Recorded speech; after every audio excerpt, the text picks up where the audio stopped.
Samantha हमेशा से सोचती थी कि उसके परिवार का घर साधारण था, कुछ खास नहीं। एक शांत HTTPS M magic light AI project edit में स्थित यह एक आरामदायक 2 मंजिला घर था, जिसमें एक सफेद पिकेट बार्ड और एक कुआं था, बगीचा रखा।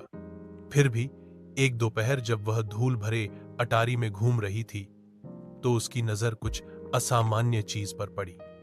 दूर कोने में भूली हुई पेटियों के ढेर के नीचे उसने एक संकीर्ण ट्रैपडोर देखा जो फर्श के तख्ते।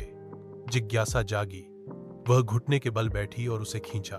नीचे स्थित छोटा सीढ़ीदार मार्ग एक धुंधले बासी सुरंग की ओर जाता था। दीवारें पत्थर से बनी थीं और एक हल्की ठंडी हवा चल रही थी। गहराई से फुसफुसाहट, दिल की धड़कन तेज।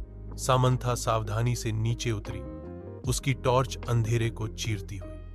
सुरंग उसकी अपेक्षा से कहीं अधिक लंबी खिंची हुई थी, ई के नीचे मुड़ती और मुड़ती हुई। आर्थ, वह इस भावना को दूर नहीं कर पा रही थी कि वह अतिक्रमण कर रही है, कि कुछ उसका इंतजार कर रहा है। अनंत काल की तरह लगने के बाद सुरंग आखिरकार एक छिपे हुए कमरे में खुल गई। दीवारें लिन थीं, पुरानी अलमारियों से सजी, जिनमें अजीब चमड़े से बंधी किताबें भरी थीं। कमरे के बीच में एक पुरानी मेज धूल भरे कागजात और पत्रिकाओं से घिरी हुई थी।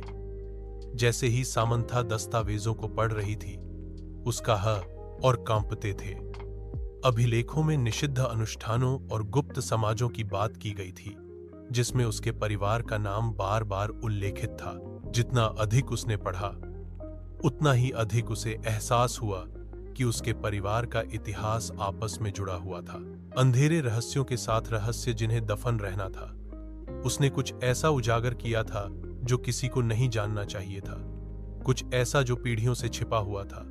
जैसे ही खोज का भार उस पर पड़ा, उसने अपने पीछे से सबसे हल्की आवाज सुनी, एक फुसफुसाहट, धीमी और ठंडी। वह अकेली नहीं थी,